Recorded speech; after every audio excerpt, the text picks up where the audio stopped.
नमस्कार, आपण पाहताय कोकणचं नंबर 1 महा चॅनल कोकणसाद लाईव्ह बातमीपत्रात आपलं स्वागत। सुरुवात करूया हेडलाईन्सनं। भाजपच्या बॅनरवरून हटवले एकनाथ शिंदे निलेश राणेंचे फोटो। महायुती होणार महत्त्वाची बैठक आणि संदेश पारकरच नगराध्यक्षपदाचे उमेदवार। आता पाहूया सविस्तर बातम्या। महायुतीची बोलणी सुरू झाली ही आशादायी गोष्ट असून त्यातून चांगलं निष्पन्न होईल। बुधवारी दुपारपर्यंत सर्व गोष्टी निश्चित होतील। माजी मुख्यमंत्री खासदार नारायण राणे यांनी पुढाकार घेतल्यानं त्यातून चांगलंच निष्पन्न होईल असं मत माजी मंत्री आमदार दीपक केसरकर यांनी व्यक्त केलंय। चर्चेचा तपशील जाहीर करता येणार नाही, परंतु महायुतीची बोलणी सुरू झाली ही गोष्ट आशादायक आहे आणि त्याच्यातून काहीतरी चांगलं निष्पन्न होईल याची मला खात्री आहे। महायुती दुपारपर्यंत आवश्यक तो निर्णय होईल मला वाटतं। आपल्याला सांगितलेलं आहे की बोलणी चालू आहे, बोलणी यशस्वी झाल्यानंतर आम्ही सर्व काही ते आपल्याला सांगू। नाही, राणेसाहेबांनी पुढाकार घेतल्यामुळेच महायुतीची बोलणी चालू झालेली आहे, त्याच्यातून काहीतरी चांगलं निष्पन्न होईल अशी मी अपेक्षा करतो। चर्चेचा तपशील जाहीर करता येणार नाही, परंतु महायुतीची बोलणी सुरू झाली ही गोष्ट आशादायक आहे आणि त्याच्यातून काहीतरी चांगलं निष्पन्न होईल याची मला खात्री आहे। महायुती दुपारपर्यंत आवश्यक तो निर्णय होईल मला वाटतं। आपल्याला सांगितलेलं आहे की बोलणी चालू आहे, बोलणी यशस्वी झाल्यानंतर आम्ही सर्व काही ते आपल्याला सांगू। नाही, राणेसाहेबांनी पुढाकार घेतल्यामुळेच महायुतीची बोलणी चालू झालेली आहे, त्याच्यातून काहीतरी चांगलं निष्पन्न होईल अशी मी अपेक्षा करतो। मुंबई गोवा राष्ट्रीय महामार्गावरील खड्ड्यांमुळे त्रस्त झालेल्या कुडाळवासियांसाठी दिलासादायक बातमी आहे। वाहतुकीस अडथळा ठरणाऱ्या आणि अपघातांना निमंत्रण देणाऱ्या हुमरमळा, पंढूर आणि वेताळ बांबर्डे येथील महामार्गावरील खड्डे बुजवण्याच्या कामाला अखेर गती मिळाली आहे।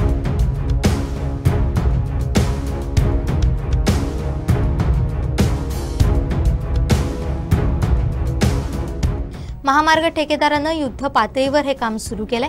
कोकणसाद लाईव्हने यापूर्वी वारंवार या खड्ड्यांच्या समस्येकडे प्रशासनाचं लक्ष वेधलं होतं। मागील अनेक वेळा ठेकेदार जागेवर अनुपस्थित असताना कामं निकृष्ट होत असल्याची तक्रार होती, मात्र यावेळेस परिस्थिती वेगळी दिसते। दीर्घकाळापासून खड्ड्यांच्या समस्येनं महामार्गावर प्रवास करणं धोकादायक बनलंय। अपघातांसह वाहनांचं नुकसान आणि वेळेचा अपव्यय यामुळे प्रवासी त्रस्त होते।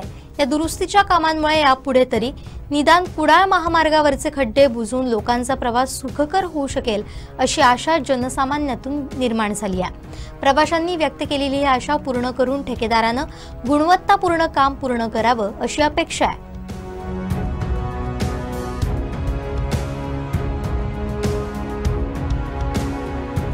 और ये सब डामर का ही करने वाले हो? जहाँ कंक्रीट है वहाँ कंक्रीट का ही है, जहाँ डामर का वो डामर का। आज भरपूर दिवसानंतर या हायवेचा काम करणारे जे ठेकेदार आहेत ते इकडे उपस्थित राहून कामावर लक्ष देऊन काम करून घेत आहेत। हा आपल्या कोकणसाद लाईव्हचा इम्पॅक्ट आहे। गोवा आयरमॅन 70.3 स्पर्धेत सिंधुदुर्गचे सुपुत्र प्रमोद भोगटे यांनी यश मिळवलंय।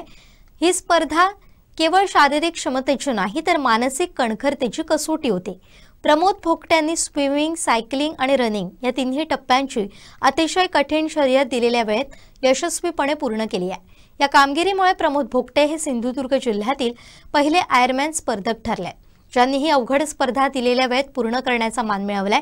या प्रतिष्ठेच्या स्पर्धेसाठी तब्बल 31 देशांमधून सुमारे 1500 स्पर्धक गोव्यात दाखल झाले होते। यात केवळ 684 स्पर्धकच दिलेल्या वेळेत ही स्पर्धा पूर्ण करू शकले। यातूनच भोगटे यांच्या यशाचं महत्त्व अधोरेखित होतं। प्रमोद भोगटे यांच्या ऐतिहासिक कामगिरीबद्दल त्यांचं सर्व स्तरातून अभिनंदन होत आहे।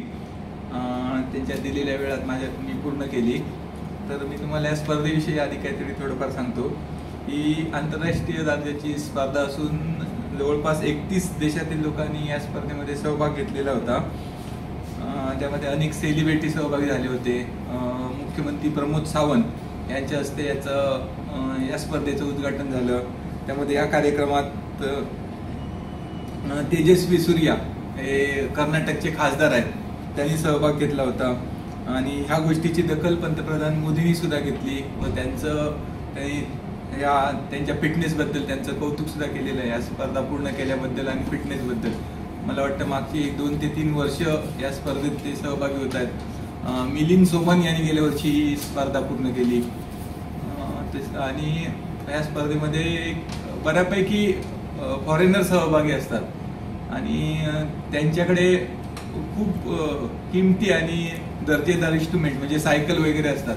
त्यांच्या सायकली या 25 लाखाच्या पण दरम्यानच्या पण सायकली असतात आणि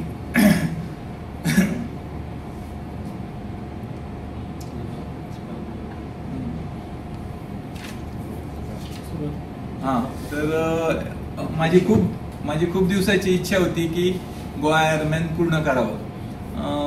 रील बघत होतो इंस्टावर, फेसबुकवर, परंतु ते साध्य करण्यासाठी मला असा एक मार्ग सापडत नव्हता. तर माझे CA पाटणकर सर म्हणून आहेत, त्यांना एकदा भेटायला गेलो असता त्यांच्या तब्येतीतील फरक बघितला आणि त्यांना विचारलं काय कसं काय अशी तुमची तब्येत. तर ते म्हणाले मी असं एका अकॅडमीत हे करतोय, ट्रेनिंग घेतोय आयर्नमॅनचं, तर तुला करायचं आहे काय. तर मी म्हटलं हो म्हणून जवळपास 10 महिन्यापूर्वी म्हणजे 9 जानेवारीला एक कोल्हापूरला एक अराता म्हणून एक अकॅडमी आहे, तिथे पंकज रावलू आणि आशिष रावलू हे दोघे जण मुलंच आहेत, ती 25 ते 30 वर्षाचे 2 भाऊ आहेत. त्यांनी फुल आयर्नमॅन स्पर्धा 9 तास 50 मिनिटात पूर्ण केलेली आहे. तर हे दोघे जण प्रशिक्षण देतात. तर मागचे 10 महिने मी यासाठी प्रयत्न करत आहे. मला रोज काय वर्कआउट करायचं हे त्यांच्याकडनं मोबाईलवर मेसेज येतो, हार्ट रेट काय राहायला पाहिजे, प्रॅक्टिस करताना तुमची पेस काय असायला पाहिजे, हे सगळे ते मला सांगतात आणि त्यांच्या सूचनेप्रमाणे मी मागचे 10 महिने प्रयत्न करतो. तसंच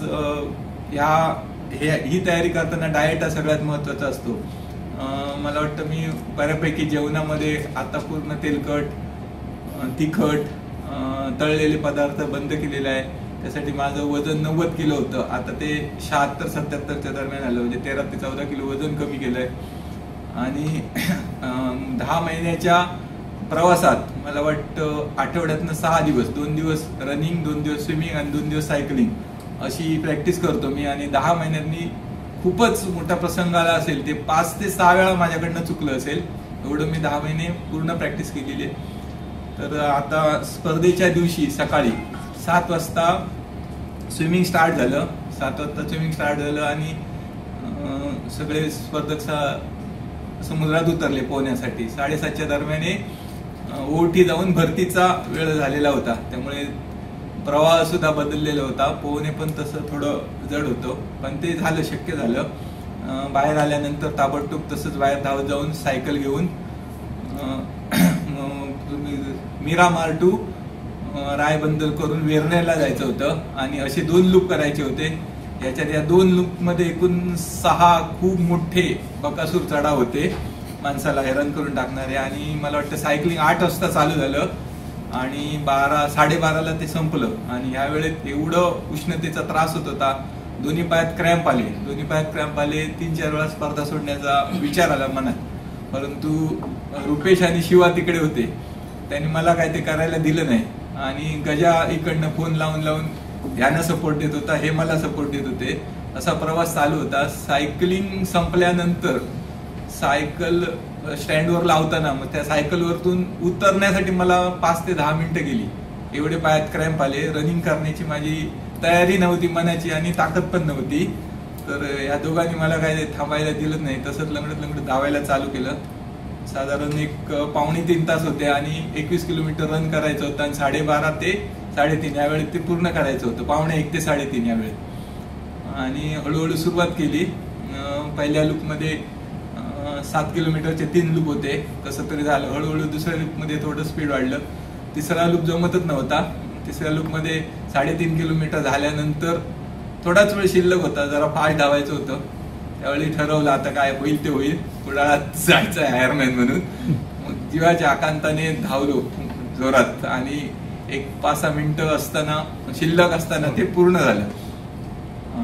आणि सांगायचं म्हणजे ही सगळी कुडाळ क्लबसाठी खूप आणि आमच्या सगळ्या सिंधुदुर्गातील सायकल मित्रांसाठी, रनिंग मित्रांसाठी खूप अभिमानाची गोष्ट आहे. मला पण ते सगळं आनंद झाला. रावराणे सरांनी हे रोपटं लावलंय त्याच्यातनं एक छोटंसं फळ मिळालं म्हणायला हरकत नाही. मदनी सर, राव राणे, राजन बोबाटे यांनी सुरुवातीला मिळून कुडाळ सायकल क्लब चालू केला. तिथनंच हा प्रवास चालू झाला. आम्ही एक मजा म्हणून रविवारचा सायकलिंग करत होतो. मी एवढ्यापर्यंत येऊन पोचेन असं मला कधी आयुष्यात वाटलं नव्हतं. गजा मला वेळोवेळी सांगायचा असा की तू आयरमॅन होणार आहेस, तू आयरमॅन होणार आहेस. आधी पण 8 दिवस सांगत होता तुझी स्पर्धा पूर्ण होणार आहे, तू काळजी करू नको तुझी स्पर्धा. मी याला सांगत होतो की जर माझं 1 तास 10 मिनिटात स्विमिंग पूर्ण नाही झालं तर त्या ठिकाणी स्पर्धकाला बाद करून टाकतात. पण ते झालं माझं 50-52 मिनिटात पूर्ण झालं. तीच मनाला खूप जास्ती होती आणि अशा प्रकारे सगळं व्यवस्थित पूर्ण झालं. श्री क्षेत्र कुणकेश्वर इथं भाविकांची तसंच पर्यटकांची मोठी गर्दी होत असून येणाऱ्या काळभैरव जयंतीनिमित्तानं भाविक कुणकेश्वर येथील कुणकेश्वर या शिवमंदिरामध्ये गर्दी करताना पाहायला मिळत आहे.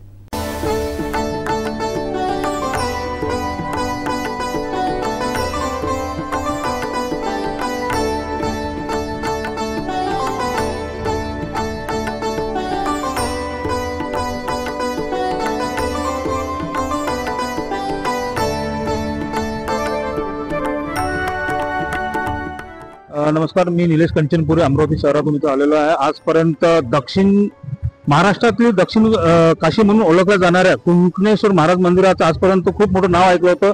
परंतु आज हा पहिल्यांदा आम्हाला हा योग आला की जवळून आम्हाला निसर्गरम्य वातावरणातले असलेलं कुणकेश्वर महाराजांचं मंदिराचा दर्शन घेता आले व आजूबाजूला असलेलं हिरवगच्च निसर्ग व समुद्र किनारा त्यात आणखी आनंददायी भर टाकणारा तो आमच्यासाठी आनंददायी विषय आहे. समुद्राच्या काठावरून आम्ही बरेचसे काही आनंद या ठिकाणी घेऊन राहिलेला आहे. तो खरोखरच महाराष्ट्रातील दक्षिण काशी म्हणून ओळखल्या जाणाऱ्या श्री कुणकेश्वर महाराज मंदिराला अवश्य महाराष्ट्रातील तमाम शिवभक्तांनी भेट द्यावी हीच आमची विनंती सर्व पर्यटकांना व शिवभक्तांना राहील. सर्वप्रथम मी आई अंबाबाई लक्ष्मीचे दर्शन घेऊन कोल्हापूरवरनं दाजीपूर मार्ग कोकण फिरायसाठी आलो आहे. आम्ही सायकल रायडिंग करत आहोत या ठिकाणी व आता इकडनं पुढचं मालवण वगैरे असे वेगवेगळे आम्ही समुद्रकाठ व जंगलाचा टूर करत करत आम्ही पूर्ण कोकण परिसर हा आम्हाला पिंजायचा आहे पर्यटक म्हणून. तर आम्ही त्यासाठी इथं आल्यानंतर आम्हाला विशेष म्हणजे या गोष्टीची इकडले मंदिराचं जे काही भाविक भक्त असतील व मंदिराची देखरेख करणारे जितके काही सदस्य असतील त्यांचाही खूप चांगला प्रतिसाद मिळून राहिला. अतिशय शिस्तबद्ध पद्धतीने या ठिकाणी आम्हाला दर्शन करायला भेटले व कुठल्याही प्रकारची घाई नाही, काहीच नाही. अतिशय मनमोकळेपणाने आनंद घेता आला. त्यासाठी मी कुणकेश्वर महाराज संस्थानचे जे अध्यक्ष त्यांचे आभार मानतो व आमचा प्रवास व येणाऱ्या नागरिकांसाठी अशीच सेवा अहोरात्र देव यासाठी त्यांना हार्दिक शुभेच्छा देतो. आतापर्यंत आपण किती किलोमीटरचा प्रवास गाठलाय? आतापर्यंत 250 किलोमीटरचा प्रवास सायकलचा आमचा झालेला आहे. मी बाईकनं आहे, मी सायकल नाही आहे, मी बाईकनं चालून राहिलो. तर आम्हाला बाईकनं पूर्ण भ्रमंती करायची आहे. फक्त कोकण फिरण्यासाठी आम्ही मुद्दामून या ठिकाणी या दिवसामध्ये आलेलो आहे. मालवण नगर परिषद निवडणुकीच्या पार्श्वभूमीवर जिल्हाधिकारी तृप्ती थोडमिसे यांनी नगर परिषद आणि शहरातील मतदान केंद्राला भेट दिली. त्यानंतर पत्रकारांशी बोलताना जिल्हाधिकारी काय म्हणाले पाहूया.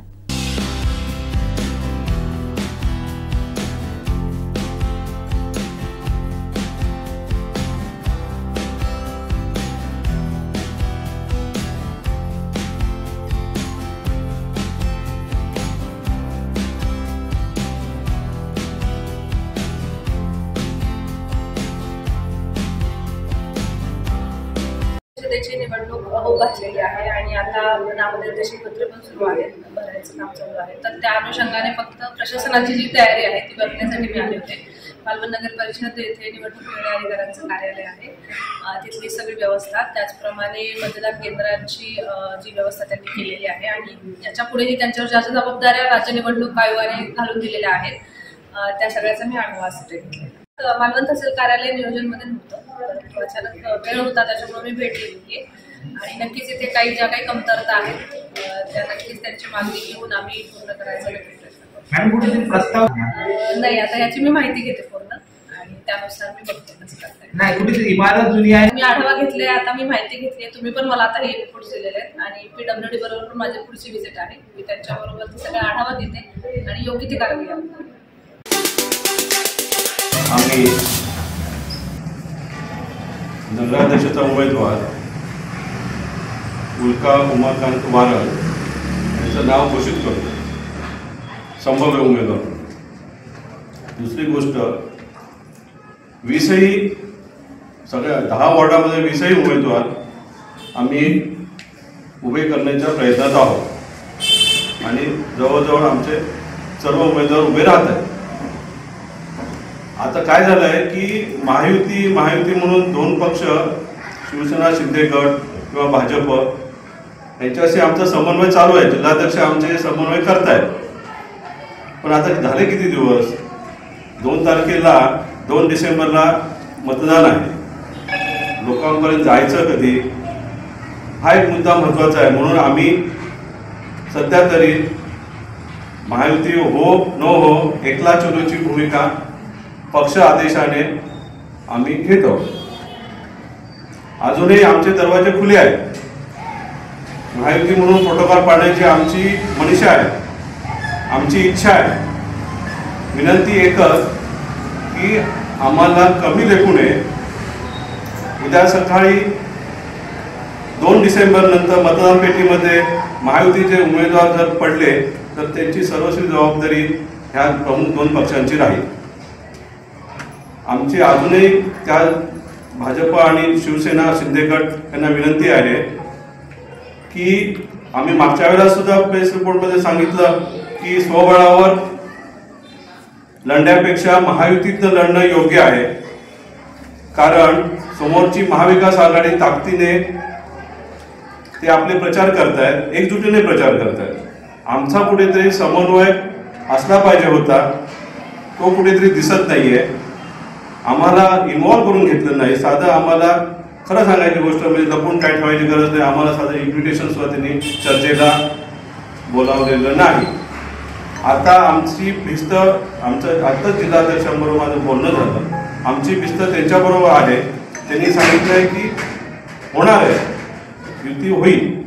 पण दोघांमध्ये जर एवढा वाद विकोपाला जातोय तर युती व्हायला आता वेळ राहिलेला नाही. म्हणून आम्ही आमची तयारी सुरू केलेली आहे आणि आम्ही तयारीला लागलेलो आहोत. जनता निश्चित आमचा विचार करेल. सावंतवाडी नगरवासी आमचे निश्चित विचार करतील. कारण आमचे सगळे कॅन्डिडेट आहेत, ते वेल एज्युकेटेड आहेत, चांगल्या विचाराचे आहेत, कोणावर कसला गुन्हा नाही आणि लोकांमध्ये आमचे कॅन्डिडेट आहेत. आणि महत्त्वाचं म्हणजे आमचा पक्ष सेक्युलर विचारसरणीचा आहे. त्यामुळे आम्हाला सावंतवाडी नगरवासीय निश्चित मतदान करून भरघोस मताने निवडून देतील अशी माझी अपेक्षा आहे. आणि म्हणण्यापेक्षा माझी ग्वाही आहे की आम्हाला तसा रिस्पॉन्स मिळतोय. आम्ही हुरळून जाणार नाही. आमच्याकडे उमेदवार आहेत. ह्या गोष्टीमुळे आम्ही हुरळून तर निश्चित जाणार नाही. आमची अजूनही ह्या 2 पक्षाबरोबर भाजप आणि शिंदे गटाबरोबर युती करण्याची तयारी आहे. कमी लेखला तर अडचणीत याल, बरोबर घेतला तर यश मिळवा, एवढीच त्यांच्याकडे माझी विनंती आहे. धन्यवाद. दादा आणि त्यांचं बोलणं झालं आणि आमच्या जिल्ह्यामध्ये इंडिपेंडंट आम्ही उमेदवार उभे करणार आहोत. हे स्पष्ट भूमिका असं साहेबांच्या समोर झाली. खूप दिवसच झाले. जिल्हाध्यक्षांशी बोलणं झालं असं साहेब. कार्यकर्ते जे उमेदीने उभे राहणार निवडणुकीला त्यांना संधी दिली पाहिजे. युतीचं हे जे आता आपल्याला सांगितलं जातं मी रिपिटेशन करत नाही. युतीच्या संदर्भात जे मत होतं ते आम्ही हे आता जे काय चालू आहे ते आम्ही सांगितलं. हसन मुश्रीफ साहेबांनी सांगितलं की आपण स्वतः प्रचाराला येणार आणि त्यांनी आपला प्रचारक इथे आम्हाला आज दिलेला. ते स्वतः दौरे करणार. सावंतवाडी नगरपालिकेमध्ये ते किमान 4 सभा तरी काँग्रेस सभा त्यांच्यामुळे आणि पूर्ण अगदी पाठिंबा पक्षाने आमच्या सगळ्या कार्यकर्त्यांना दिलेला आहे. सगळ्या तयारीनिशी उतरा म्हणजे प्रचाराच्या यंत्रणेमध्ये कमी पडू नका या पद्धतीने आम्हाला त्यांनी ॲश्युरन्स दिला आहे. आणि म्हणून ही लढाई आम्ही पक्षासाठी करायची ठरवली आणि आमच्या कार्यकर्त्यामध्ये पण उत्साह आहे. नव्या दमाचे असले तरी कार्यकर्ते अनुभवी आहेत, एज्युकेटेड आहेत, अनुभवी आहेत, सावंतवाडीशी संबंधित आहे. काय अनोखा पण कार्यकर्ता आमच्याकडे नाही. त्यामुळे वातावरणही बरं आहे. यावेळी जर नवीनाने संधी देऊया असं लोकही म्हणतात आणि प्रचार यंत्रणा आम्ही प्रभावी राबवणार. त्याच्यामध्ये कमी तुमच्या मनोगतातून असं आम्हालाही दिसतं वारंवार राष्ट्रवादी अजितदादा गट महायुतीमध्ये सावंतवाडीमध्ये तरी कुठे दिसत नाही कुठच्या मिटिंगला किंवा काय, आणि तुम्ही ते मान्य करताय. अशा वेळेस जर 11th आवरला युती झाली आणि तुम्हाला पाचारण केलं गेलं तेव्हा तुम्ही तुमची भूमिका काय म्हणता? माझी भूमिका एकच भरणं की आम्हाला सन्मानजनक जागा मिळते एक, नाहीतर आम्ही आमची जी काय स्ट्रॅटेजी आहे ती आम्ही ठरवलेलीच आहे. त्या स्ट्रॅटेजीमुळे आम्ही चालणार, तेवढा निर्माणाचा इशारा देऊन त्यांना चांगलं करणार की बाबा तुम्ही आम्हाला सन्मानजनक दिलेली आहे, तुम्ही असं समजू नका की आम्ही कमी आहोत. आता मी स्वतः एका वॉर्डमध्ये रिंगणार आहे असं काय नाही, मी स्वतः उतरतोय कशासाठी, तर ते दिसलं पाहिजे. असं काय आम्ही ह्याच्यावर कुंपणावर हकत नाही, म्हणून स्वतः मी माझी तयारी केलेली आहे. समजलं की स्वतः उमा वारंग राहत आहे, म्हणजे असे आम्ही कॅन्डिडेट आम्ही करतोय. समजलं की त्यामुळे असं काही विषय नाही की बाबा आम्ही कुठेतरी कमी पडू, पण उद्या आम्ही जर सीट कोणाच्या पडल्या तो आम्ही ते जातील. भाजप शिंदेची युती होणार की नाही हे लवकरच स्पष्ट होणार आहे. मात्र त्यापूर्वी कणकवलीत एक जागा अजित पवारांच्या राष्ट्रवादीला राखीव असल्याची मोठी माहिती माजी नगराध्यक्ष समीर नलावडे यांनी दिली आहे. समीर भाई, एकीकडे शिंदे शिवसेनेचे जे पदाधिकारी आहेत त्याच्यामध्ये एकनाथ शिंदे आहेत, निलेश राणे आहेत, यांचे फोटो त्या बॅनरवरून गायब झाले आहेत. मात्र दुसऱ्या बाजूला राष्ट्रवादी काँग्रेस अजित पवार पक्षाचे जे प्रमुख नेते आहेत, दस्तूर खुद्द उपमुख्यमंत्री अजित पवार यांचा मात्र फोटो त्या बॅनरवरती दिसतो आहे. जर महायुतीचा निर्णय झाला नसेल मग अजित पवारांचा फोटो तिकडे का दिसतोय आणि एकनाथ शिंदेचा फोटो तिकडून का गायब झालाय? बघा, राष्ट्रवादी काँग्रेस अजित पवार यांचे जे जिल्ह्याचे अध्यक्ष आहेत अभितजी नाईक, यांच्यावर आमची युती झालेली आहे. त्यांना एक सीट सुद्धा सुटलेली आहे. अभित नाईक स्वतः जिल्ह्याचे अध्यक्ष, राष्ट्रवादी काँग्रेसचे जिल्ह्याचे अध्यक्ष स्वतः एका वॉर्डमध्ये उभे राहत आहेत निवडणुकीसाठी. त्याच्यामुळे त्यांची युती आमची झालेलीच आहे. राष्ट्रवादी काँग्रेस अजितदादा पवार यांच्याशी भाजपाची युती झालेली आहे आणि त्यांना एक उमेदवारी आपण सोडलेली पण आहे. बघा, राष्ट्रवादी काँग्रेस अजित पवार यांचे जे जिल्ह्याचे अध्यक्ष आहेत अभितजी नाईक, यांच्यावर आमची युती झालेली आहे. त्यांना एक सीट सुद्धा सुटलेली आहे. अभित नाईक स्वतः जिल्ह्याचे अध्यक्ष, राष्ट्रवादी काँग्रेसचे जिल्ह्याचे अध्यक्ष स्वतः एका वॉर्डमध्ये उभे राहत आहेत निवडणुकीसाठी. त्याच्यामुळे त्यांची युती आमची झालेलीच आहे. राष्ट्रवादी काँग्रेस अजितदादा पवार यांच्याशी भाजपाची युती झालेली आहे आणि त्यांना एक उमेदवारी आपण सोडलेली पण आहे. भाजपच्या कार्यालयात लावलेल्या फोटोतून उपमुख्यमंत्री एकनाथ शिंदे आणि आमदार निलेश राणे यांचे फोटो हटवण्यात आले. याबाबत माजी नगराध्यक्ष समीर नलावडेंनी स्पष्टीकरण दिलंय. त्यांच्याशी संवाद साधले आमचे कणकवली प्रतिनिधी स्वप्नील वरवडेकर यांनी. नगरपंचायत निवडणुकीच्या अनुषंगाने कणकवली शहरामध्ये भाजप पक्षातर्फे प्रचार कार्यालय स्थापन करण्यात आले आहे. याच कार्यालयाच्या समोर जे कमान आहे, या कमानीवरती काल भाजपमधील जे महायुती अंतर्गत तिन्ही पक्ष आहेत, भाजप आहे, शिवसेना आहे, अजित पवारांचे राष्ट्रवादी आहे, ह्या तिन्ही पक्षाच्या नेते मंडळींचे फोटो होते. गंमत म्हणजे आज सकाळच्या सुमारास ही कमान हटवली गेली आणि त्या ठिकाणी नवीन कमान लावली आहे. विशेष म्हणजे या कमानीवरील शिंदे शिवसेनेचे प्रमुख नेते एकनाथ शिंदे आणि आमदार निलेश राणे यांचे फोटो गायब दिसत आहेत.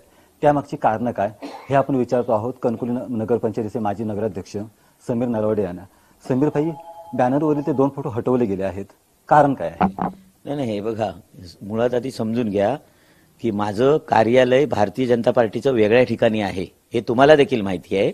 आणि आता हे निवडणूक कार्यालय म्हणून काम चालू आहे, ते 2 दिवसात पूर्ण होणार. त्या बॅनर बनवणारे आणि आमच्या काही उत्साही कार्यकर्त्यांनी राज्याचा प्रोटोकॉल, जो राज्याचा प्रोटोकॉल आपल्या सिंधुदुर्ग जिल्ह्यामध्ये आहे, तो राज्याचा प्रोटोकॉल त्यांनी वरच्या बॅनरच्या वरच्या भागावर लावला होता. तर ती महायुती, राज्याचा महायुतीचा प्रोटोकॉल लावला होता. त्याच्यामुळे अजून महायुती आपल्या जिल्ह्यामध्ये झालेली नाही. मग माझ्या निदर्शनास एका तुमच्यासारख्याच पत्रकारांनी आणून दिलं. त्याच्यानंतर मी लगेच आमच्या बॅनर करणाऱ्यांना आणि आमच्या कार्यकर्त्यांना सांगितलं की अजून महायुती आपली व्हायची आहे. त्याच्यामुळे तोपर्यंत तुम्ही भारतीय जनता पार्टीचा जो प्रोटोकॉल आहे तो प्रोटोकॉल लावा आणि जेव्हा युती होईल तेव्हा राज्याचा प्रोटोकॉल लावा. आणि ही नवीन कार्यालय, हे प्रचाराचं नवीन कार्यालय होतंय. मी बसतो त्या कार्यालयात, येऊन बघा, ते कार्यालय वेगळं आहे, तिथे वेगळे फोटो आहेत. त्याच्यामुळे गैरसमज निर्माण होतील आमच्या महायुतीमध्ये. असे काय करू नका, किंवा भारतीय जनता पार्टीमध्ये गैरसमज निर्माण होतील असं काही तुम्ही पत्रकारांनी कृपया करून करू नका. समीर भाई, याच अनुषंगाने एक प्रश्न निर्माण होतो आहे. भाजपचे नेते नारायण राणे यांनी काही दिवसांपूर्वी पत्रकार परिषद घेतली. निवडणुका महायुतीच्या माध्यमातून लढवल्या जाव्यात अशी त्यांनी इच्छा व्यक्त केली होती. कणकवलीमध्ये महायुती दिसणार आहे की नाही? नाही, हे बघा, ते राणे साहेबांनी निर्णय घेतलेला आहे. किंवा प्रदेशकडून प्रदेशाध्यक्ष रवींद्र चव्हाण साहेबांनी निर्णय घेतलेला आहे किंवा पालकमंत्री नितेश साहेब जो निर्णय घेतील, जो आम्हाला सांगतील तो आम्हाला मान्यच असेल. आम्ही त्यांचे कार्यकर्ते आहोत, आम्ही भारतीय जनता पार्टीचे कार्यकर्ते आहोत. ते सांगतील तोच निर्णय फायनल होईल. समीर भाई, अर्ज भरण्याची प्रक्रिया सुरू झाली आहे. तुमच्या भाजप पक्षाचे नगराध्यक्ष आणि नगरसेवक पदाचे उमेदवार कधी जाहीर होणार? हे बघा, कालपासून अर्ज भरण्याची प्रक्रिया सुरू झाली आहे. आज भारतीय जनता पार्टीच्या ज्या इच्छुक उमेदवार आहे त्यांची मुलाखत आज रात्री 9 वाजता पालकमंत्री साहेब आणि भारतीय जनता पार्टीचे जिल्ह्याचे अध्यक्ष हे प्रत्येक इच्छुक उमेदवारांच्या मुलाखती घेतील. त्याच्यानंतर दुसऱ्या दिवशीच फायनल यादी डिक्लेअर होईल आणि जशी जशी यादी डिक्लेअर होईल तसे उमेदवार आपापला उमेदवारी अर्ज दाखल करतील. आमच्याशी बोलल्याबद्दल मनपूर्वक धन्यवाद. कॅमेरामन साहिल बागवेसह स्वप्नील बरवडेकर, कोकण सात लाईव्ह, कणकवली. कणकवली नगरपंचायत निवडणुकीच्या पार्श्वभूमीवर माजी नगराध्यक्ष तथा ठाकरे शिवसेनेचे जिल्हाप्रमुख संदेश पारकर यांच्या निवासस्थानी कार्यकर्त्यांची बैठक नुकतीच पार पडली. बैठकीत ठाकरे शिवसेनेसह काँग्रेस, शरद पवार, राष्ट्रवादी काँग्रेस पक्षाचेही पदाधिकारी उपस्थित होते. संदेश पारकर यांनीच नगराध्यक्ष पदाची निवडणूक लढवावी अशी मागणी बैठकीमध्ये करण्यात आली.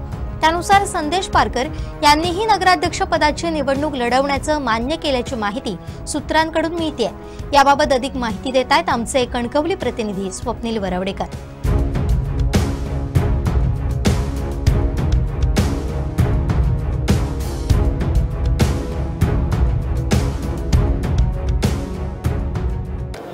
आपण आता आहोत कणकवलीचे माजी नगराध्यक्ष आणि उबाटा शिवसेना या पक्षाचे सिंधुदुर्ग जिल्हा प्रमुख संदेश पारकर यांच्या निवासस्थानाच्या बाहेर.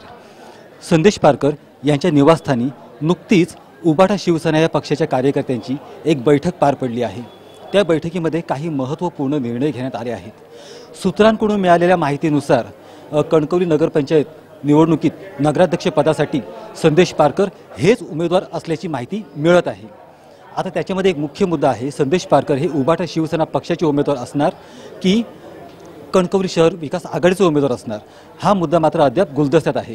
वास्तविक संदेश पारकर यांच्यासह उबाटा शिवसेनेचे अनेक पदाधिकारी आहेत, सुशांत नाईक असतील किंवा आणखी काही असतील. या सर्वांनी 2 दिवसापूर्वी पक्षाचे प्रमुख उद्धव ठाकरे यांची मुंबई येथे भेट घेतली होती. या भेटीमध्ये नेमका काय तपशील घडला ते अद्यापपर्यंत कळू शकलेले नाही. मात्र नगरपंचायत निवडणूक अर्ज भरण्याचा कालावधी सुरू झाला आहे. समोरील भाजप पक्ष अगदी जोरात तयारी करतो आहे. अशावेळी संदेश पारकर मात्र गेले कित्येक दिवस मौन राखून होते. त्या संदेश पारकरांनी आज आपल्या निवासस्थानी आपल्या पक्षाच्या कार्यकर्त्यांची एक महत्त्वपूर्ण बैठक बोलवली. बैठकीमध्ये पारकर यांनी सर्व कार्यकर्त्यांची मतेही जाणून घेतली आहेत आणि याविषयी सायंकाळी 4 ते 4:30 या दरम्यान संदेश पारकर हे पत्रकार परिषदही घेणार आहेत. मात्र सूत्रांकडून मिळालेल्या माहितीनुसार संदेश पारकर हे नगरपंचायत निवडणुकीमध्ये नगराध्यक्षपदासाठी उतरत असल्याची खात्रीशीर माहिती आता आपल्याला मिळत आहे. कॅमेरामन साहिल बागवेसह स्वप्नील बरवडेकर, कोकण सात लाईव्ह, कणकवली. घनकचरा विघटन प्रकल्पाला माझा आधीही विरोध होता आणि आताही राहील अशी स्पष्टोक्ती नगरसेवक मंदार शिरसाट यांनी देत कुडाळच्या नगराध्यक्षा प्राजक्ता बांदेकर शिरवलकर यांच्यावर पलटवार केलाय. निश्चितच 2022 साली आम्ही उपनगराध्यक्ष असताना MIDC मध्ये प्लॉट अलॉट झाल्याचं पत्र आलं आणि अलॉट झाल्याचं पत्र आल्यानंतर MIDC मधील सामान्य लोक आणि उद्योजक यांनी आम्ही उपनगराध्यक्ष असताना किंवा आमची सत्ता असताना आमची भेट घेतली की सदर याचा आम्हाला त्रास आहे आणि आमच्या भावनांचा विचार व्हावा. निश्चितच MIDC आणि त्या लोकांच्या भावना या योग्य होत्या आणि त्याच्यामुळे आम्ही तो प्रकल्प न करण्याचं आम्ही ठरवलं आणि त्यानंतर गेल्या 3 वर्षात आम्ही त्या प्रकल्प होण्यासाठी कोणतेही प्रयत्न केले नाही. कारण त्याचा त्रास ह्या कुडातील जनतेला होता. गवळदेव असेल, त्याच्यानंतर MIDCतील लोक असतील किंवा दाभोलकरवाडीतील लोक असतील, यांना त्रास होणार होता याची कल्पना होती. म्हणूनच दुसऱ्या जागी प्रकल्प नेण्यासाठी आम्ही प्रयत्नशील होतो, आजही आहोत. आणि निश्चितच लोकांचा विरोध असल्यामुळे त्या प्रकल्पाला आमचा तेव्हाही विरोध होता.